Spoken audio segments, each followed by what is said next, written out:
Hello guys, today's video is about the power of your thoughts um, and how our thinking truly do affect our life.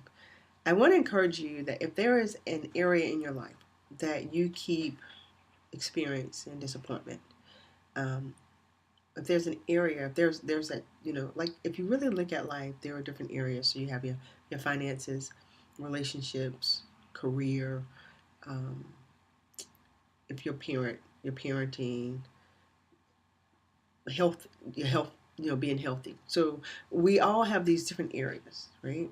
So if there's an area that is always seeming like you can't get it right, or um, there's always a disappointment in that area.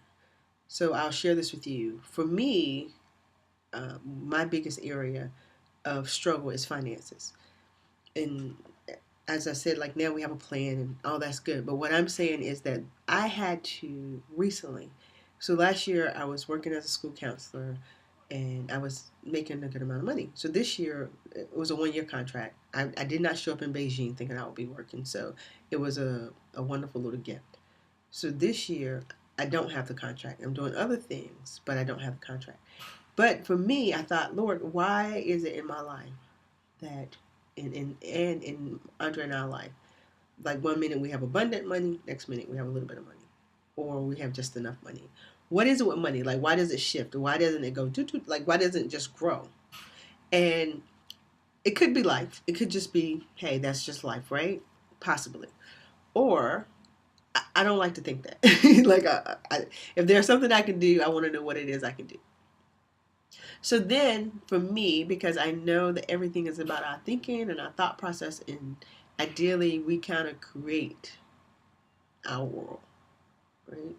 So I went before God and I said, "Okay, Lord, help me.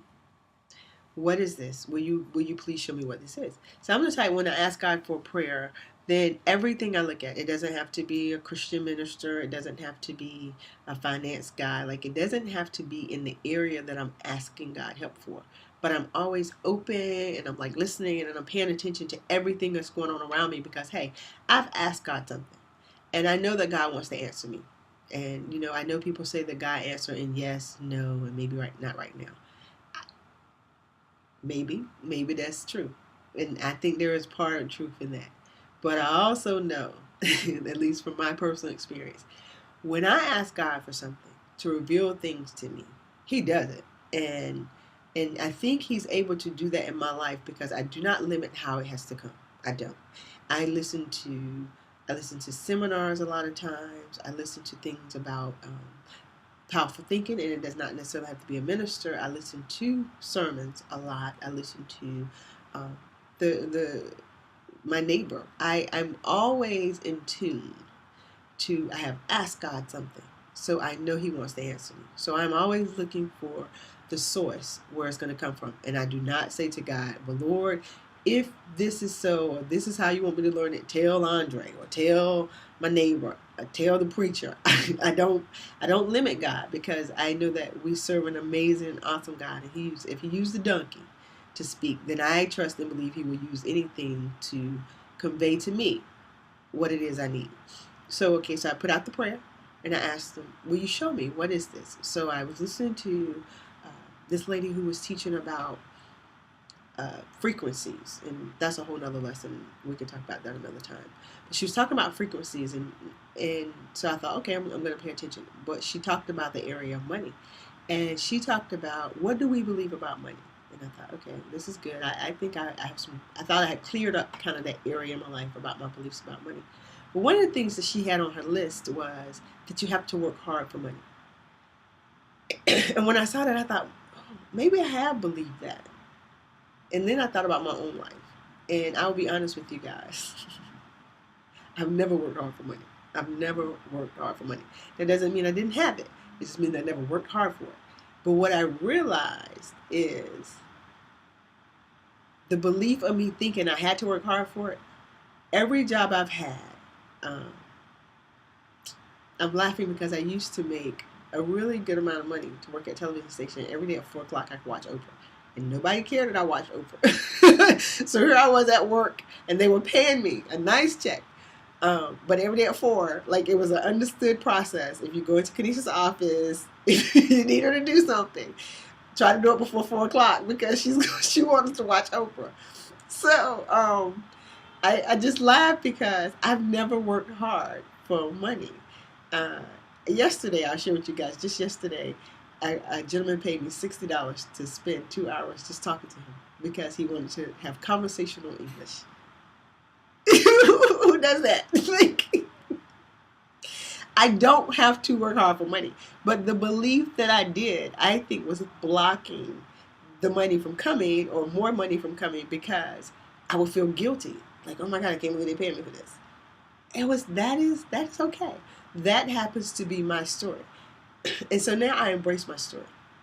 I'm only a week into this, but man, I got my little stickies around the house. Money will come to me easily. People will pay me for being me.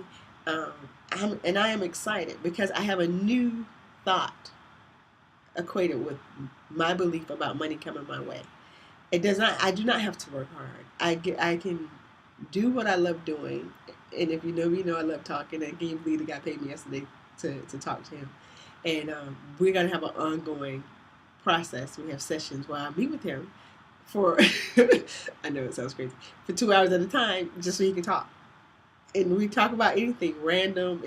I'm not trying to teach him from a book. We literally sit and talk. And the talk might be about, where have you traveled, Kanisha? But then I have to turn it around because the point is that he has to talk. Like, so he wants to practice his English. And so I have to ask him questions and probe into his life. And we're going to do it while he's teaching me. He's going to teach me how to make Chinese dumplings. And we're going to do that.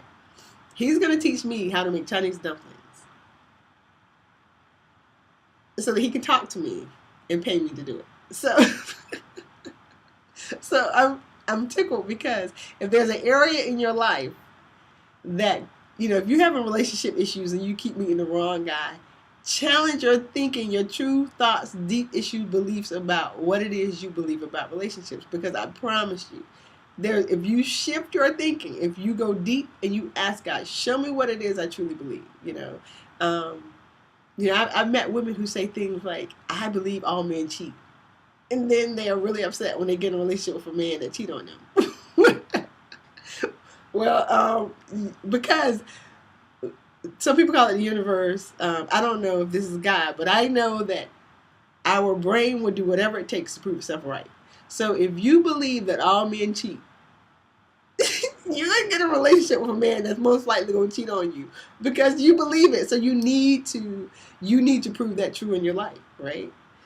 So my new belief is people will pay me to be me. So I'm looking very forward to how much money I'm about to make for just being me, for showing up for my speaking engagements, for showing up for my books. And God is doing a lot of great things, and I know that He's doing those same great things in your life. I'm just asking you to tune in and pay attention. Stop letting outside interferences keep you from living the great life that God has for you. I hope this is a blessing for someone because I promise you it has been a blessing for me. Have a great day. Bye-bye.